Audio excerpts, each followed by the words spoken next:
ఈ ప్రభుత్వం వచ్చిన తర్వాత కూడా అవుట్సోర్సింగ్ ఎంప్లాయీస్ పరిస్థితి దారుణంగా మారింది. గత ప్రభుత్వంలో కేసీఆర్ చెప్పిండు అవుట్సోర్సింగ్ అనే పదం కూడా వినిపించద్దు, కానీ వాళ్ళకు వచ్చిన 10 సంవత్సరాలు ఎలాంటి న్యాయం చేయలేదు. ఈ కేసీఆర్ పోయిన తర్వాత రేవంత్ రెడ్డి ప్రతిపక్షంలో ఉన్నప్పుడు ఆయన కూడా వీళ్ళకి చాలాసార్లు హామీలు ఇవ్వడం జరిగింది. కానీ ఇప్పటి వరకు దాదాపు 2 సంవత్సరాల దగ్గర దాకా వస్తూ ఉంది. వీళ్ళ ఊసు లేదు, అసలు వీళ్ళకి పట్టించుకుంటలేరు. అసలు జీతాలేమో ఏజెన్సీ కూడా ఎప్పుడు ఇస్తారో తెలియదు.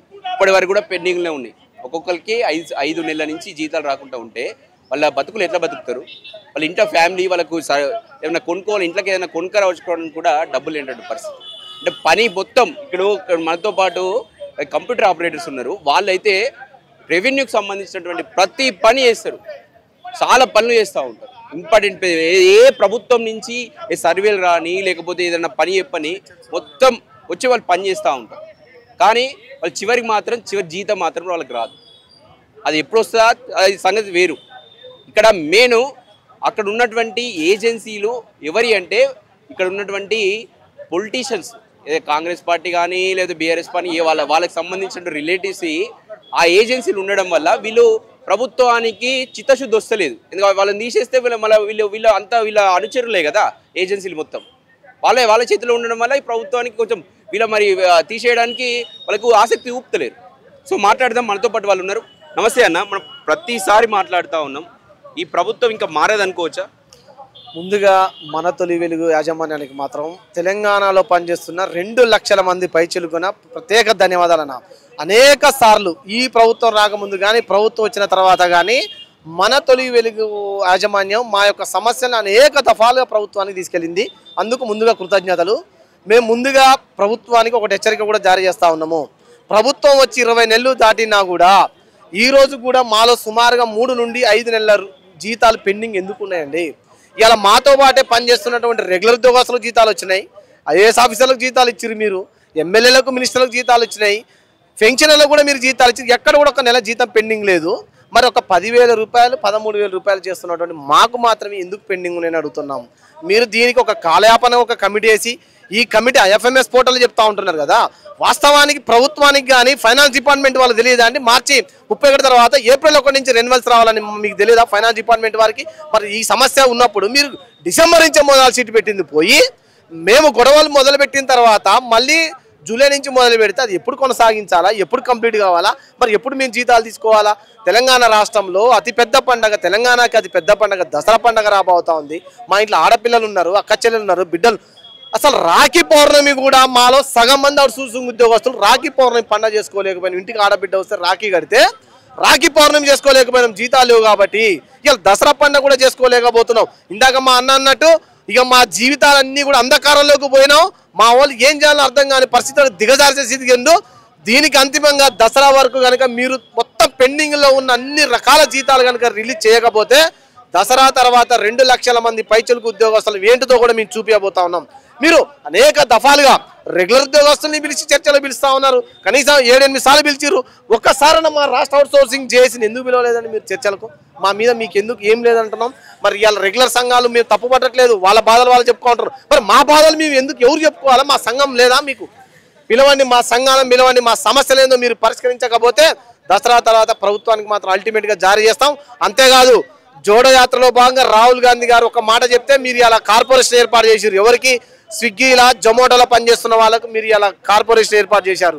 మరి అంతకంటే డబల్గా ప్రభుత్వంలోనే పనిచేస్తున్నాం కదా, మాకు మేము ఎందుకు మీరు రెగ్యులర్ చేయకపోతే ఖచ్చితంగా రాబోయే పార్లమెంటు సమావేశాలలో రాష్ట్ర అవుట్సోర్సింగ్ చేసి మొత్తం కూడా ఢిల్లీకి పోయి రాహుల్ గాంధీ గారి ఇంటి దగ్గర కూర్చొని, అయ్యా మరి మీరు చెప్తేనే ఇక్కడ ప్రభుత్వం కార్పొరేషన్ ఏర్పాటు చేస్తూ ఉంటుంది, మీరు చెప్తేనే జీతాలు రిలీజ్ చేస్తారేమో, మరి మీ దగ్గరకే విన్నమించుకుంటాం. ఈ ప్రజాభవన్ చుట్టూ తిరిగినాం, మంత్రుల చుట్టూ తిరిగినాం, మా కాగితాలు నలిచిపోయినాయి.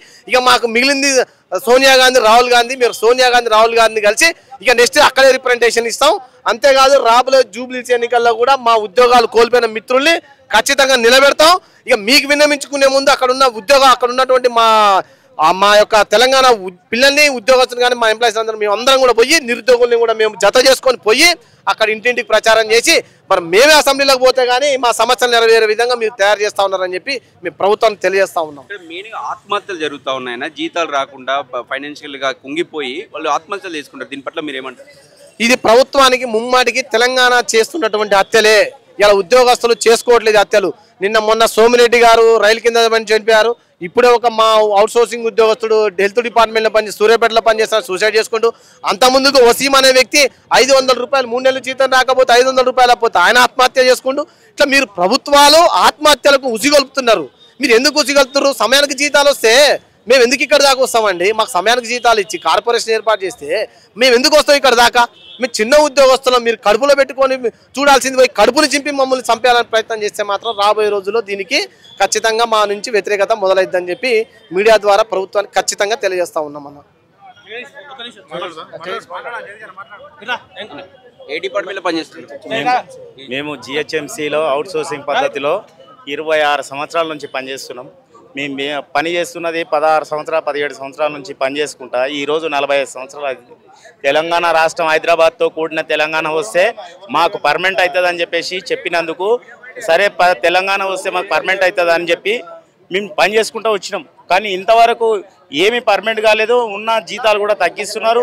మొన్న హైడ్రాలో కూడా జీతాలు తగ్గించారు, మా తమ్ములకు అన్నలకు జీతాలు తగ్గించారు. మరి ఇప్పుడు వచ్చేసి మరి మా జిహెచ్ఎంసీలో కూడా పెద్ద రామ్కి సంస్థ అని పెద్ద అదొక ఆంధ్ర పార్టీకి సంబంధించిన ఉన్నది. ఆ ఆంధ్ర వాళ్ళ కంపెనీ మా దగ్గర ఉండదు. రామ్కి సంస్థ ఎక్కడ రామ్కి సంస్థకు అప్పచెప్పి కోట్ల రూపాయలు వాళ్ళకి అప్పచెప్తున్నారు. కానీ మా స్వయంగా మేము జిహెచ్ఎంసీ నుండి పనిచేస్తే 200 కోట్లు అవుతాయి ఈ పని చేస్తే. అదే రామ్కి చేస్తే 1100 కోట్లు అవుతాయి. ఇదే ముఖ్యమంత్రి గారు ఎంపీగా ఉన్నప్పుడు వెళ్ళి మేము లెటర్ ఇవ్వడం జరిగింది. అప్పుడు అన్నారు, సార్ మా ప్రభుత్వం వస్తే ఖచ్చితంగా రామ్కిని రద్దు చేస్తాం, అగ్రిమెంట్ రద్దు చేస్తాం, మన జిహెచ్ఎంసీలో పనిచేసే వాళ్ళకి మేము పర్మనెంట్ చేస్తాము, మీ సమస్యలన్నీ తీరుస్తామని చెప్పేసి రాష్ట్ర ముఖ్యమంత్రి రేవంత్ రెడ్డి గారు కూడా చెప్పిండ్రు. మరి రామ్కి సమస్యకి ఇస్తే ఎక్కడ పోయినా ఏ గల్లీకి పోయినా హైదరాబాద్లో ఏ గల్లీకి పోయినా చెత్త కుప్పలేదు నిదర్శనం అవుతున్నాయి. మొన్న వినాయక నిమజ్జనంలో కూడా మా శానిటేషన్ కార్మికులు డ్రైవర్లు అందరు పనిచేస్తేనే ఇలా హైదరాబాద్ అంతా క్లీన్గా ఉంది. మరి మా జీతాలు పెంచండి ప్రభు. మరి మాకు అదే విధంగా స్పెషల్ కార్పొరేషన్ చేస్తే మాకు ఈ తంటాలన్నీ పోతాయి. అర్థం చేసుకొని మా జీతాలు చేసి మాకు కార్పొరేషన్ చేయాలని చెప్పి కోరుతున్నాం. మరి అదే విధంగా కొంతమంది అధికారులు కూడా మాకు ఉన్న పనులు ఉన్నాయి సార్, మాకు బండ్లు తీయకండి సార్ అంటే బండ్లు తీపిచ్చేస్తున్నారు. అధికారులు ఈ హెడ్ ఆఫీస్లో ఉన్న ఒక 2-3 అధికారులు కలిసి మమ్మల్ని ఈ యొక్క అవుట్ సోర్సింగ్ని మొత్తం ఆ రామ్కి వానికి అప్పచెప్పాలి. వానితోని లక్షల రూపాయలు కోట్ల రూపాయలు వాళ్ళు మింగుతున్నారు. సీఎం రేవంత్ రెడ్డి రామ్కి పైన అనేక ఆరోపణలు చేశారు, అవినీతి పాల్పడుతున్నారు, వాళ్ళు అక్రమంగా చేస్తా ఉన్నారు అని చెప్పడం జరిగింది. మీరు ఇప్పుడు ఆయన సీఎం ఉన్నాడు, దీని మీద చర్యలు ఏం కనిపిస్తుంది? ఎటువంటి చర్యలు లేదు. అసలు మా అవుట్ సోర్సింగ్ లో పనిచేసే కార్మికులను ఏ ఒక్క రోజన్నా అదే ముఖ్యమంత్రి గారు విజిట్ చేయడానికి ఏరియాలో వెళ్ళినప్పుడు మాత్రం మా మున్సిపల్ కార్మికులను ఇట్లా చేతులు పట్టుకొని మాట్లాడుతున్నాడు, అన్ని చెప్తున్నాడు అప్పుడప్పుడే. కానీ అధికారులు కూడా ముఖ్యమంత్రి దగ్గరికి పోవడానికి కార్మికులు చూస్తే కూడా పోనీయకుండా అడ్డుపడుతున్నారు కొంతమంది అధికారులు పోలీసు వాళ్ళని పెట్టేసి. కానీ మేము అధికారులను కాదు, మేము అంటుంది మాకు రాష్ట్ర ముఖ్యమంత్రి మాకు న్యాయం చేయాలి. ఆ రామ్కి సంవత్సరానికి మొత్తం అగ్రిమెంట్ రద్దు చేయాలి. మాకు జిహెచ్ఎంసీలో ఏవైతే బండ్లు ఉన్నాయో ఆ బండ్లను తెప్పియాలి. శానిటేషన్ కార్మికులకు ఎందండి 16,000 జీతాలు ఇస్తే ఎక్కడ సరిపోతాయండి? 6-7 రూపాయలు ఇండ్ల కిరాయిలు పోతాయి. గ్యాస్ బిల్లులు, కరెంటు బిల్లులు, స్కూల్ ఫీజులు, కాలేజ్ బిల్లులు, దవాఖానాలకు ఎక్కడ చూపించుకుంటామండి? మాకు జీతాలు ఏడ సరిపోతాయి? 26,000 రూపాయలు 30,000 రూపాయలు జీతం ఇస్తేనే హైదరాబాద్లో బతుకుతాం. అటువంటిది వాళ్ళేమో కోట్ల రూపాయలు పెట్టి వాహనాలు 4 నెలలు తిరిగిందంటే ఆ బండి పక్కా పెట్టేస్తారు, కొత్త బండ్లు కొనుక్కుంటారు. మరి మాకేందండి? మీరు ఎట్లన్నా తిరగండి, మా జీతాలు అయితే పెంచాలి కదా, మాకు మున్సిపల్ కార్మికులకు అయితే పని చేసి పెట్టాలి కదా. మేము ఓట్లేసి గెలిపించుకున్నాం. పోయిన ప్రభుత్వం ఏమో మాకు చెప్పింది మేము అది చేస్తాము, ప్రత్యేక జీవో తీసుకొచ్చి చేస్తామన్నారు. కానీ రాష్ట్ర ముఖ్యమంత్రి కేసీఆర్ గారు చెప్పారు, కేటీఆర్ గారేమో మమ్మల్ని అయితే అసలు ఈ రామ్కి సమస్యను తీసుకొచ్చిందే వాళ్ళు ముందరికి తీసుకొచ్చారు. మరి మా బాధలు పట్టించుకోవాలి. మొన్ననే ఇప్పుడు మా జిహెచ్ఎంసీలో కూడా 4-5 చనిపోయారు. హైడ్రాకు మార్చిండ్రు. హైడ్రా నుండి మేము కొట్లాడి కోదండరామ్ సార్ని పట్టుకొని మేము హైడ్రా నుండి రిటర్న్ బ్యాక్ తీసుకొచ్చినాం. కానీ తీసుకొచ్చిన తర్వాత కూడా వాళ్ళకి జీతాలు ఇవ్వకుండా 4 నెలలు 3 నెలలు మళ్ళీ యూబీడీలో పంపిస్తామన్నారు. ఆ యూబీడీలో పోతే కూడా వాళ్ళు యూబీడీ కాదు, మీరు ప్రైవేట్ సంస్థకు అప్పచెప్పేసినా మాకు సంబంధం లేదంటున్నారు. అంటే ఎక్కడ పోవాలండి? జిహెచ్ఎంసీలో పనిచేసి 26 ఏళ్ళ నుంచి పనిచేసి ఇప్పుడు మాకు 45 సంవత్సరాలు మేము ఎక్కడ పోవాలి? మా కార్మికులందరూ ఎక్కడ పోవాలి? రోడ్ల పాలు అయితే సావాలన్నా? గట్టిగా మాట్లాడితే అధికారులకు ఇక ఇప్పుడు మేము మీడియా ద్వారా చెప్తున్నాం కదా, ఇక్కడ వచ్చి కథం ఇక ఈ వీడియో చూస్తారు. ఇక లోకల్లో ఉన్న పొలిటికల్ లీడర్లు ఫోన్ చేయడము, ఎమ్మెల్యేలు ఫోన్ చేయడము, కమిషనర్కి ఫోన్ చేసి ఏమా మీరు ఏంది మీ వాళ్ళు అంతా మొత్తం హల్చల్ చేస్తున్నారు, మన ఎమ్మెల్యే పోటీ చేస్తున్నారు, రాలేకపోతే మీరు ప్రభుత్వం నడిపిస్తారా గవర్నమెంట్ నడిపిస్తారా? మీ వర్కర్లు ఎట్లా పోయి మీడియాలో మాట్లాడతారా అని అదొక ప్రెషర్. ఇక వాడు ఇక 2 నెలలు 3 నెలలు ఏదో అవకాశం దొరికిందా వాడిని డ్యూటీలకు వెళ్ళి వీకేయాలి. ఇదే వీళ్ళు చేస్తున్న తంతంతా. మేము ఎక్కడ పోవాలి? మాకు అందుకే ఉద్యోగ భద్రత కావాలి. ఈ యొక్క ఏజెన్సీ రద్దు చేయాలి, మాకు కార్పొరేషన్ కావాలి. ఇప్పుడు జేఏసీ అధ్యక్షుడు రాష్ట్ర అధ్యక్షులు పులి లక్ష్మయ్య గారు కూడా చెప్పినారు, ఏదైతే మాకు రాష్ట్ర అవుట్సోర్సింగ్లో ఏవైతే ఉన్నాయో వాళ్ళకు మాకు అందరికీ ఒకే విధానం ఉన్నది. మాకు కూడా మేము చెప్తున్నాం, అదే సిస్టమ్ ఫాలో అవుతాం. మాకు రాష్ట్ర పిలుపు నుండి ఏది వచ్చినా మేము కూడా ఇక్కడ హైదరాబాద్లో ఖచ్చితంగా దిగ్బంధం చేస్తాం. ఎక్కడిదక్కడ చెత్తలు కూడా పెంట కుప్పల్లాగా తయారు చేస్తాం.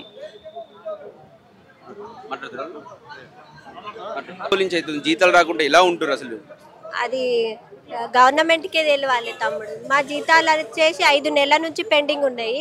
ఒక గవర్నమెంట్ సెక్టార్లో పనిచేసే అవుట్సోర్సింగ్ ఉద్యోగి పనిచేస్తేనే గవర్నమెంట్ నడుస్తుంది. చాలా సెక్టార్లలో పర్మనెంట్ ఎంప్లాయీస్ లేరు, అవుట్సోర్సింగ్ ద్వారానే నడుస్తుంది చాలా వరకు. ఇప్పుడు కూడా మళ్ళీ అవుట్సోర్సింగ్ విధానంలోనే తీసుకుంటారు. అవుట్సోర్సింగ్ విధానంని రద్దు చేసి ఏజెన్సీని రద్దు చేసి మాకు హైకోర్టు జీవో ప్రకారం జీవో నంబర్ 17 ప్రకారము సమాన పనికి సమాన వేతనం ఇవ్వాలని మేము అడుగుతున్నాము. అలాగే ముఖ్యంగా మహిళలకు వేతనంతో కూడిన ప్రసూతి సెలవులు ఇవ్వాలని కోరుతున్నాము. ఎందుకంటే రెగ్యులర్ ఎంప్లాయీ ఒక మహిళ డెలివరీ అయితే వాళ్ళకేమో జీతాలతో కూడిన ప్రసూతి సెలవులు ఇస్తారు, మాకేమో ఎలాంటి జీతాలతో కూడిన ప్రసూతి సెలవులు లేవు. కానీ అది చైల్డ్ కేర్ లీవ్స్ కానీ ఇలాంటివి ఏవీ లేవు. చాలా ఇబ్బంది పడుతున్నాము. ఇప్పుడు పని భారం కూడా ఎక్కువ అవుతుంది. వాళ్ళకి అనారోగ్యం ఉంటే వాళ్ళకి ఈఎల్స్ అని అవి గవర్నమెంట్ సెక్టార్లో ఉన్న వాళ్ళకి లీవ్స్ అన్నీ ఉంటాయి. మాకు ఇలాంటి లీవ్లు లేవు. ఒక 2 రోజులు సంవత్సరానికి 15 లీవులు తప్ప ఎక్కువ లేవు. ఒకవేళ పెట్టినా కూడా లాస్ ఆఫ్ పేనే ఉంటుంది. పని భారం కూడా చాలా, ముఖ్యంగా మహిళలకు చాలా పని భారము, పని ఒత్తిడి ఎక్కువ అవుతుంది. 5 నెలలుగా జీతాలు లేకుంటే ఎట్లా గడుస్తారో గవర్నమెంట్ను కూడా ఒకసారి ఆలోచించాలని మేము కోరుతున్నాము. ప్రాసెస్ నడుస్తుంది, ఐఎఫ్ఎంఎస్ పోర్టల్లో డాటా ఎంట్రీ చేస్తున్నాం, ప్రాసెస్ నడుస్తుంది అంటున్నారు. ఈ ప్రాసెస్ అనేది నడవని సార్, మేము వద్దనట్లేదు. ప్రాసెస్ చేస్తున్న ఒక 3 నెలలు 2 నెలల జీతాలన్నా మాకు ఇచ్చి ప్రాసెస్ నడిపియండి సార్. ఈ చాలా ఇబ్బందిగా ఉంది. ఇప్పుడు ముందు వచ్చేది తెలంగాణలోనే పెద్ద పండుగ, బతుకమ్మ అంటే పెద్ద పండుగ. ఈ పండుగకి మేము పస్తులుండే పరిస్థితి, పిల్లలకి ఏం తేలేని పరిస్థితిలో ఉన్నాము. కనీసం కడుపు నిండా తిండి పెట్టలేని పరిస్థితిలో కూడా ఉన్నాము. ఒకసారి గౌరవ ముఖ్యమంత్రి రేవంత్ రెడ్డి గారిని మానవతా దృక్పథంతో ఆలోచించి మా సమస్యను తీర్చాలని కోరుతున్నాము. మేము ఎలక్షన్ల టైంలో మా లక్ష్మీ అక్క గారు, అన్న జేఏసీ పుల్లె లక్ష్మమ్మ గారు మధుయాషి సార్ ఇంటికి వెళ్తే ఉదయం 5ంటికి వెళ్ళాము. టిఫిన్ తినిపించి, సార్ మీరు మా కోసం ప్రచారం చేయండి, గెలిపియండి, ఫస్ట్ వాగ్దానం మీకు చేస్తున్నా, మీకు ఏదైనా ఇది చేస్తా, సొల్యూషన్ చేస్తా అన్నాడు. ఇంతవరకు నామరూపంలో కూడా పోయారు. రేటు ఏం చేస్తున్నారో అర్థం కాలేదు. ఈ రేవంత్ రెడ్డి ప్రభుత్వం మాకు ఏందో బాధ ఉంది. మా వాళ్ళు కొలిక్స్ చాలా మంది నాతో పనిచేస్తారు, హౌస్ కీపింగ్, సెక్యూరిటీ గార్డ్ వీళ్ళంతా పనిచేస్తారు. వాళ్ళ ఉన్న బాధలు ఎక్కడే బాధలండి. ఇంటి అద్దగట్టలేక 2 నెలలు 3 నెలలు తాళాలు వేసుకుని రోడ్డు మీద పడుతున్నాడు. ఎవరు చెప్పలేకపోతున్నారు ఆ బాధలు. కొద్దిగా మీరైనా కొద్దిగా పెట్టి విక్రమ గారు చూసుకుంటూ వెళ్ళారు. మీరు ఒక్కసారి ఏంది అని మీతో ఇప్పుడు మాట్లాడలేదండి, చూసుకుంటూ వెళ్ళి కాయన అయితే చూసుకుంటూ వెళ్ళారు. అదే ఎలక్షన్ వస్తేనే నిలబడి దండాలు పెట్టు దశకాలు పెడుతుంటారు. ఇదేనండి మీకు న్యాయం? ఇది ఎక్కడ న్యాయం అండి? మీరు పాదయాత్ర చేస్తారు, చేలు ఊపుతారు, కాలు ఊపుతారు, అది కాదు అండి. కొద్దిగా వచ్చినాం జేఏసీ జాయింట్ స్టేట్ జేఏసీ వచ్చి నిలబడి అంటే మీరు తలగా ఇట్లా ఫోన్ అడ్డు పెట్టుకొని మాట్లాడుకొని వెళ్ళిపోతారా? అది ఎక్కడ న్యాయం అండి సార్? మేము వచ్చాము, మీకు మీరేమో ఎలక్షన్లు ఏమో మమ్మల్ని వాడుకుంటారు. ఇదేనా పద్ధతి మీది? ఇదేనా న్యాయం ఇది? మీరు సార్ మీరు పెద్ద రాజకీయాలతో కలిసి ఉన్నారు, ఇంత ఉన్నారు. మా చిన్న ఉద్యోగం సార్, 10,000 జీతకాలం సార్. 10,000 జీతకాలకి దసరా ఏం చేసుకుంటారు సార్? 5 నెలల జీతాలు రాకపోతే ఏం సార్? మా పిల్లలు ఏం కావాలి సార్? రోడబడాలా? అదే కనుక మీకు 1 నెల రాకపోతే మీరు ఊరుకుంటారా సార్? చెప్పండి సార్. ఇది 1 నెల జీతం రాకపోతే మీరు ఊరుకుంటారా? ఊరుకోరు కదా. మరి మా పరిస్థితి సార్, ఎవరు చెప్పలేకపోతున్నాం. వెనకపోతే పోయి ముందు పోతే లే అన్నట్టుంది. ట్రైన్ల కింద పడేస్తున్నారు, ఊరేసుకుంటున్నారు. చాలా ఆర్థిక పరిస్థితుల్లో ఉన్నాం సార్. కొద్దిగా దయచేసి మీరు ఈ దసరాలో ఏదో ఒకటి చేయండి సార్. లేదంటే మా లక్ష్మణ గారు చెప్పారు కదా, బై ఎలక్షన్లో మాత్రం తగిన బుద్ధి కంపల్సరీ చెప్తారు. ఎందుకంటే మేము కావాలన్నా 1,000 రూపాయలు అప్పు చేసైనా 1,000 రూపాయలు తెచ్చైనా మేము క్యాండిడేట్ని నిలబెట్టిస్తాం. జూబ్లీస్ నుంచి కంపల్సరీ చెప్తున్నాం కదండి. మా లక్ష్మణ గారు చెప్పినారు, నిలబెట్టిస్తాను. 1,000 మంచి 1,000 రూపాయలైనా వేసుకొని మేము ఎలక్షన్లలో కంపల్సరీ మా అధ్యక్షుడిని గెలిపించుకొని మేము ముందు సాగుతాం.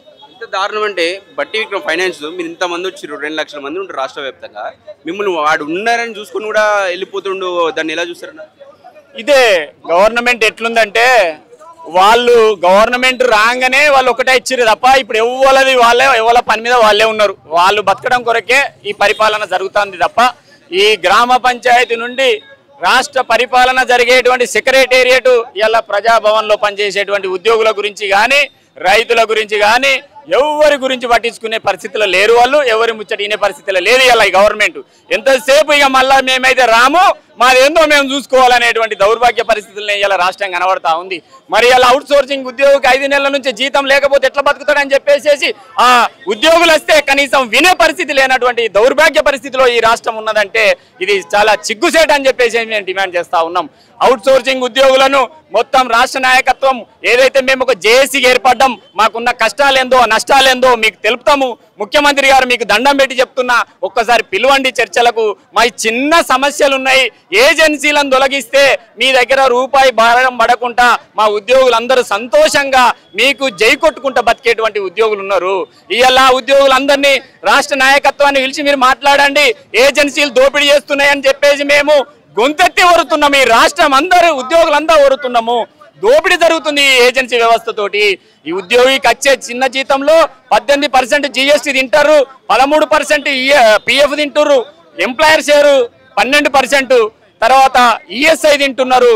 ఏజెన్సీ కమిషన్ 6 నుంచి 7-8% వాళ్ళ ఏజెన్సీ కమిషన్ తింటున్నారు. ఇదంతా మీరు తగ్గించేసి ఆ ఏజెన్సీలను తొలగిస్తే ఉద్యోగులందరూ కూడా బాగుపడతారు, ఉద్యోగులందరూ కూడా మిమ్మల్ని గుర్తు చేస్తారని చెప్పేసి కూడా మేము ప్రధానంగా తెలియజేస్తా ఉన్నాం. ఇంకొక విషయం, ముఖ్యమంత్రి గారికి ఆలోచన చేయాలి. మీకున్న కమిటీ, మీకున్నటువంటి మంత్రులు సరి అయినటువంటి సలహాలు ఏదో ఇస్తలేరు. మేము మీకు సలహాదారులు గౌరవనీయులు వేము నరేందర్ రెడ్డి సార్ కూడా చాలాసార్లు రిప్రజెంటేషన్ ఇచ్చినాం. సార్ మీరు వినండి సార్, చిన్న సమస్య ఇది. ఏజెన్సీలను తొలగిస్తే ఇలా 2 లక్షల మంది మీకు సెల్యూట్ చేస్తారు, మీకు దండం పెడతారు. చిన్న రూపాయి మీకు ఆర్థికంగా రాష్ట్రం నష్టంలో ఉందంటున్నారు, కానీ ఒక్క రూపాయి మీ మీద బర్డెన్ పడదని చెప్పేసి కూడా మేము నిజంగా చెప్తా ఉన్నాం. మీరు లెక్కలు తీయండి, మేము ఇస్తున్నాం లెక్కలు, మీ అధికారులకు తెలపండి. మీరు అందులో చెక్ చేయండి, ఒక్క రూపాయి గవర్నమెంట్ మీద పడితే మా ఉద్యోగులందరినీ తొలగించమని చెప్పేసి కూడా నేను ఈ రాష్ట్ర జేఏసీ జనరల్ సెక్రటరీగా medical and health out sourcing contract employees trade union రాష్ట్ర అధ్యక్షుడిగా కూడా నేను చెప్తా ఉన్నా. నిజమండి, మేము ఇది సత్యము, ఇది ఎవరు కూడా వినట్లేదు. పెద్ద ఛానళ్ళు చెప్పాయి, మీ ఛానళ్ళేమో మా పేదోళ్ళు మీలాగా కాబట్టి మీరు మా చెప్తారు, మీ గోడు మా గోడు వినే పరిస్థితి లేదు. ఇలా ప్రభుత్వం వినాలే. ఈ ప్రభుత్వం ఈ పరిపాలన చేసేది ప్రజల కొరకు కాబట్టి ప్రజలు కష్టాలలో ఉన్నప్పుడు ప్రభుత్వం ఖచ్చితంగా వినాలే, దాని మీద చర్చలు చేయాలి. అది న్యాయమైన డిమాండ్ అయితే దాన్ని పరిష్కారం చేయాలని చెప్పేసి కూడా మేము డిమాండ్ చేస్తా ఉన్నాం. దారుణమైనటువంటి పరిస్థితి ఏంటంటే అవుట్సోర్సింగ్ ఎంప్లాయీ వాళ్ళ జీతాలు తక్కువనే ఉన్నాయో, 20,000 లేకపోతే 16,000 17,000 ఎంతో కొంత ఉంటాయి. ఆ ఉన్నటువంటి జీతంలో కూడా GST దాని మీద మళ్ళీ తీసుకుంటారు. అంటే ఎంత దారుణమైనటువంటి పరిస్థితి అంటే, అదే వచ్చేది జీతమే తక్కువ, పని భారం ఎక్కువ. వీళ్ళు లేకపోతే అసలు కంప్యూటర్ ఆపరేటర్స్, వీళ్ళకి సంబంధించినటువంటి హెల్త్ డిపార్ట్మెంట్ వీళ్ళు లేకపోతే ఏ పని చేయగలదు. ఉన్నటువంటి ఉన్నతాధికారులు పని చేయాలంటే వీళ్ళు హెల్ప్ కావాల్సిందే. అట్లాంటిది వీళ్ళ జీవితాలు ఏమో ఇంత దారుణంగా ఉంటాయి. చెప్పండి అన్న మీరు.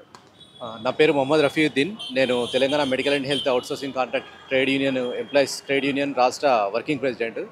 మేము కోరేది ఏంటంటే, గవర్నమెంట్ ఆలోచించాల్సింది ఏంటంటే, ఆర్థిక భారం లేనటువంటి డిమాండ్స్ మావి. ఏదైతే ఇప్పుడు ఎగ్జాంపుల్ చూసుకుంటే, ఒక అవుట్సోర్సింగ్ ఉద్యోగికి మాకు 3 స్లాబ్లు ఉన్నాయి. ఎక్కువలో ఎక్కువ 22,750. ఆ స్లాబ్లో ఉన్న ఒక ఉద్యోగికి ఇన్వాయిస్ బిల్ అయ్యేది ఈ PF, ESI, GST, agency commission ఇవన్నీ కలిపి 31,000 బిల్లు గవర్నమెంట్ నుంచి రిలీజ్ అవుతుంది ఒక్క ఉద్యోగికి. కానీ ఒక ఉద్యోగికి వచ్చేది మాత్రం అకౌంట్లో 19,800 రూపాయలు. అంటే దగ్గర దగ్గర 10-12,000 రూపాయలు అక్కడ GST ద్వారా, లేదంటే మీకు ఏజెన్సీ కమిషన్ ద్వారా ఇదన్నీ పోతున్నాయి. ఇదంతా మేము చెప్పేది ఏంటంటే, గవర్నమెంట్కి ఆర్థిక భారం లేనటువంటి ఈ సమస్య మాది. GST మీ వస్తువుల మీద పడాల్సిన GST మా మనుషుల మీద వేస్తున్నారు. అయితే ఈ కార్పొరేషన్ ద్వారా గవర్నమెంట్ చేస్తే ఈ GST 18% అనేది మిగులుతుంది, ప్లస్ ఏజెన్సీ కమిషన్ కూడా మిగులుతుంది. అంటే గవర్నమెంట్కి ఒక లాభం. ఈ లాభం జరిగినటువంటి ఆర్థిక ఏదైతే రెగ్యులర్ ఉద్యోగులు ఇప్పుడు ఉన్నారు, ఎగ్జాంపుల్ వాళ్ళు అడిగే డిమాండ్లు ఏదైతే ఉన్నాయో, DAలు ప్లస్ వాళ్ళకు శాలరీస్, PRC, అదంతా ఆర్థిక భారం గవర్నమెంట్కు. కానీ ఇక్కడ అవుట్సోర్సింగ్ ఉద్యోగులు మేము ప్రధానంగా డిమాండ్ చేసేది ఆర్థిక భారం లేనటువంటి డిమాండ్స్ మావి. ఆర్థిక భారం, ఎటువంటి ఆర్థిక భారం పడదు. ఇంకా ఒక 1,000-1,500 ఇంకా గవర్నమెంట్కి మిగులుతాయి కార్పొరేషన్ చేస్తే. అది మేము చెప్పదలుచుకున్నాం. వీళ్ళు అసలు అవుట్సోర్సింగ్ ఎంప్లాయీస్ అంటే వస్తువులు అనుకుంటుర్రా? GST వేయడం ఏంది? ఆ GST కట్ చేస్తారు, ప్లస్ మళ్ళీ ఆ ఏజెన్సీకి సంబంధించినట్టు వాళ్ళ కమిషన్, ఇవన్నీ ఏదో అదే ఎంప్లాయీకి పోతే అయిపోతాయి కదా. ఆ ఎంప్లాయీకి ఇస్తే ఆయనైనా సంతోషంగా పనిచేసుకోగలుగుతాడు కదా. అది చేయాల్సినటువంటి ప్రభుత్వము ఇంకా ఏజెన్సీని ఎందుకు కంటిన్యూ చేస్తుందంటే, ఆ ఏజెన్సీ బ్రోకర్స్ అంతా వీళ్ళోళ్ళే. ఈ ప్రభుత్వం సంబంధించినటువంటి వాళ్ళ అనుచరులను అందులో పెట్టి ఏజెన్సీలుగా పెట్టి వానికి లబ్ధి చెందేందుకు ఈ యొక్క వ్యవస్థను ఇక్కడ స్థాపించడం జరిగింది. ఇంకనైనా మీ ప్రభుత్వం మీరు చెప్పారు కదా, మీరు చెప్పిన విధంగానే చేసి వీళ్ళకి ఒక కార్పొరేషన్ ఏర్పాటు చేసి వాళ్ళు ఇచ్చే 20,000 జీతం ఎంతో జీతం, ఆ ఇచ్చిన జీతాన్ని డైరెక్ట్ వాళ్ళ అకౌంట్లో వేస్తే వాళ్ళు ఎంత సంతోషపడతారు, ఎంత సంతోషంగా ప్రభుత్వానికి పనిచేసి పెడతారు. అది అట్లా ప్రభుత్వం ఎందుకు ఆలోచిస్తలేదు? మీరు వచ్చి తక్కువ రోజులు అవుతుందా? దాదాపు 20 నెలలు అవుతుంది. 20 నెలల నుంచి మీరు అసలు పట్టించుకోకుంటుంటే వాళ్ళ జీతాలు లేట్ అవుతాయి. 5 నెలల నుంచి జీతాలు లేవు. అసలు ఇటు పోదామన్నా పండుగ వచ్చినా సంతోషం లేదు. పండుగ ఎంత మానసిక వేదనలో ఉన్నంటే అవుట్సోర్సింగ్ సంబంధించినటువంటి ఎంప్లాయీస్ దారుణమైనటువంటి పరిస్థితులు ఉన్నాయి. ప్రభుత్వం ఆలోచించాలి, ప్రభుత్వ వ్యవస్థను మార్చుకోవాలి. ఉన్నటువంటి ఇక్కడ వాళ్ళకు ఎంప్లాయీస్ని పట్టించుకున్నప్పుడు మీ ప్రభుత్వము ఎట్లా నడుస్తుంది నాకు అర్థం కాదు. ప్రభుత్వం ఎలా నడుస్తుంది? వీళ్ళందరూ ఇప్పుడు రోడ్ల మీదకి వచ్చిన పొద్దున డ్యూటీలు బంద్ చేస్తారు. ప్రభుత్వం పాలన ఎలా సాగుతుంది? మీ ఎంప్లాయీస్ మీరు చూసుకునేటప్పుడు ఎందుకు ప్రభుత్వం ఇంత దారుణమైన పరిస్థితులు ఉంటే మీరు ప్రశాంతంగా బట్టి విక్రమార్క కదా వీళ్ళని చూసుకుంటూ పోతుండంట. ఇవరిదాకా వీళ్ళ బట్టి విక్రమార్క వచ్చి మాట్లాడతాడు, మిమ్మల్ని కలుస్తాడు అని చెప్పినటువంటి అధికారులు ఇప్పుడు ఆయనే పట్టించుకోకుండా వీళ్ళని పోతే పోనీ అని అంటే మళ్ళీ చూసుకుంటూ వెళ్ళిపోతా ఉంది. అంటే మీకు ఇదే మీరు ప్రతిపక్షంలో ఉన్నప్పుడు వీళ్ళని పిలుచుకొని మాట్లాడి వీళ్ళకు సర్ది చెప్పి మేమున్నాం మీ వెనుక మా ప్రభుత్వాన్ని తీసుకురాని మా ఓట్లు వేపియారని మీరు చెప్పిన మీరే ఈరోజు చూసుకుంటూ వెళ్ళిపోతూ ఉన్నారు. ఇక్కడ సమస్యల్లో ఉంటే ఆలోచించండి. మీరు తెచ్చుకొని మళ్ళీ ఇంకా 10 సంవత్సరాలు ఉంటాం, 20 సంవత్సరాలు ఉంటాం. ఇది ఎందుకు ఇలాంటి పరిస్థితులు రాష్ట్రంలో ఉంటే మీరు మళ్ళీ ఎట్లా వస్తారు అధికారంలోకి? ఇకనైనా మంత్రివర్గము ప్రభుత్వానికి సీఎం దృష్టికి తీసుకోవాల్సిన అవసరం ఉంది. వీళ్ళు ఈ వ్యవస్థ ఎలా నడుస్తుందో అర్థమవుతుంది. కింద నుంచి ఆ మొత్తం అంతా పొల్యూటెడ్ లెక్కనే కనిపిస్తూ ఉంటుంది. మీకు పోర్టులు కావాలి, మళ్ళీ మీ ప్రభుత్వం రావాలనుకుంటే ఇలాంటి సమస్యలు తీర్చాల్సిన అవసరం అయితే కనిపిస్తూ ఉంది. చూస్తూనే ఉండండి మన తొలి వెలుగు.